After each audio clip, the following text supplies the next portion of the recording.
পাচ্ছে না। আর শাসক দলের বিধায়ক যিনি বলছেন আমি পায়ের তলায় তিনজনকে পিছিয়ে মেরেছি, তিনি রেকর্ডে আছে। আর তারপরে 4 বছর পরে এফআইআর পুলিশ দিচ্ছে, তার সহ অন্যান্যদের এফআইআর থেকে বাদ দেওয়া হয়েছে। আর সেইটা বিষয় নয় যেটা আমরা আলোচনা করতে পারি, এটা একটা গুরুত্বপূর্ণ বিষয়, যার জন্য আমরা মুলতবি চেয়েছিলাম। আমাদের প্রতিবাদ জারি থাকবে, আমরা আমাদের বক্তব্য আবার বলবো, কিন্তু এখন আমরা আমাদের এই প্রতিবাদ লিপিবদ্ধ করেই আমরা মেনশন আওয়ারে যাব। আমাদের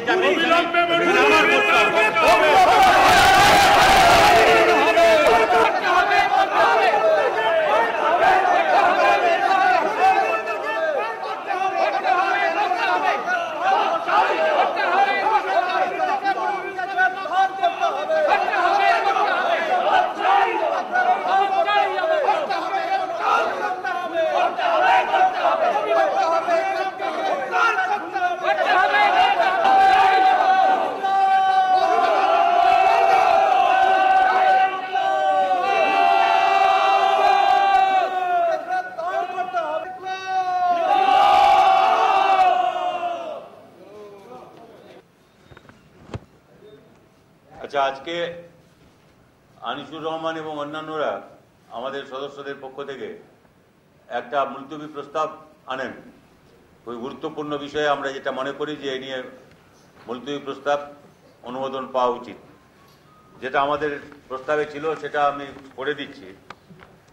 আমাদের রাজ্যের সরকারি দলের কয়েকজন বিধায়ক ও বিধায়িকা যে সমস্ত বেআইনি ও নীতিহীন কাজ করছেন তা খুবই লজ্জাজনক।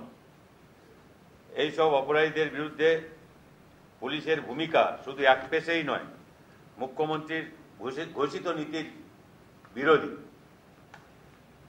এইসব ঘটনা পবিত্র বিধানসভাকে কলঙ্কিত করছে, এমনকি এই রাজ্যের সর্বস্তরে গণতন্ত্রপ্রিয় জনসাধারণের কাজে অপমানজনক। ফলে এই বিষয়ে আলোচনা ভীষণ জরুরি। এখন এই যে আমাদের এই প্রস্তাবের ব্যাখ্যা নিষ্প্রয়োজন। রাজ্যবাসী জানেন যে এই গত লোকসভা নির্বাচনে কয়েকজন বিধায়িকা তাদের বিরুদ্ধে পুলিশ এফআইআর করেছে। নির্বাচন কমিশনের পক্ষ থেকে এফআইআর করা সত্ত্বেও তাদের গ্রেপ্তার করা হচ্ছে না, এবং আমরা শুনতে পাচ্ছি তাদের নাকি পাওয়া যাচ্ছে না। বিধানসভা অধিবেশন চলছে, সেখানেও তাদের পাওয়া যাচ্ছে না। এবং পাওয়া যখন যায় না, কখন এমএলএদের যখন বিধানসভা অধিবেশন চলছে তখন স্পিকার থেকে আরম্ভ করে সবারই দায়িত্ব হচ্ছে তাকে পাওয়া। তারপরে যে ওই মনিরুল ইসলাম লাভপুরের বিধায়ক, তিনি আমরা দেখেছি তাকে বলতে এসব হাইকোর্টে বিচারাধীন, এখন তার কি হবে আমি জানি না, যে তাকে আমরা বলতে দেখেছি যে আমি 3 জনকে পায়ের তলায় পিষিয়ে মেরেছি।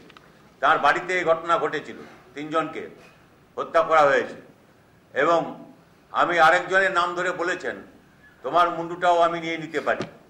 এসব রেকর্ডে আছে, এই সবাই দেখেছে। আর আমরা দেখলাম যে তার নাম সহ এই 3 জনের হত্যাকাণ্ডের সঙ্গে অভিযুক্ত যারা ছিলেন এবং যাদের নামে পুলিশের কাছ থেকে কোর্টে যখন ফরওয়ার্ড করা হয় তখন তাদের বাড়িতে হত্যা হয়েছে, মনিরুল ইসলামের বাড়িতে হত্যা হয়েছে সালিসি সভার নাম করে, এটা বলা ছিল, এবং তিনি যে প্রধান দায়ী সেটা বলা ছিল। তাদের নাম কি করে এফআইআর থেকে বাদ দেওয়া হয়? এবং এত সব ঘটনার পরে যখন হাইকোর্টে একটা বিষয়ে বিচারাধীন, এবং সেই রকম সময়ে সরকার, আইন কানুন, আদালত কাউকে কিছু তোয়াক্কা করছে না।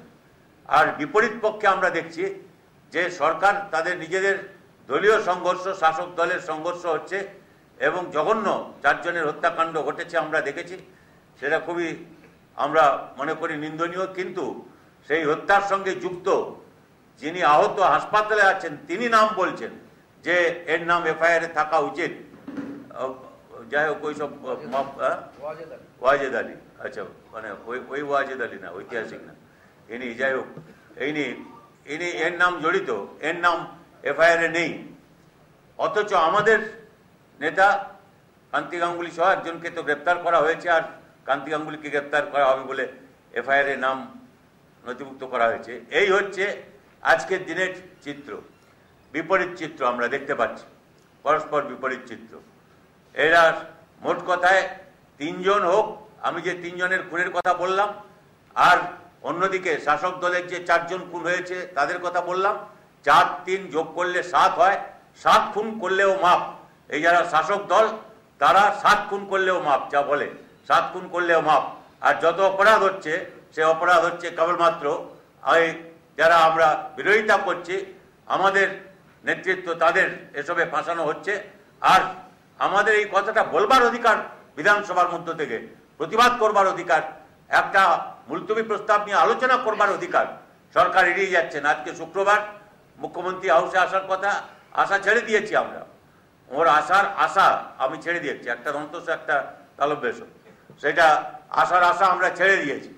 উনি ভয় পান এসব মুখোমুখি হতে, কিন্তু তিনি নেই, বাকি তো আছেন, সবাই চেঁচামেচি করছেন, 34 বছরের শ্রাদ্ধ করছেন। একটা প্রশ্ন করলে প্রশ্নের জবাব নেই, 34 বছর শ্রাদ্ধ করছেন। আমি সেসবের মধ্যে যাচ্ছি না, কিন্তু আমি বলছি যে এই আলোচনা করবার জন্য যে স্পিকার তিনি এটা কি বলে বাতিল করে দিয়েছেন, এবং আমরা পড়বার অধিকার চাই। উনি বলছেন বাতিল করে দিয়েছি, তাই পড়বার অধিকার নেই। আর আমাদের যখন অ্যাডজর্নমেন্ট মোশন আনি, মুলতবি প্রস্তাব আনি, উনি একটা এডিট করে লিখে দেন।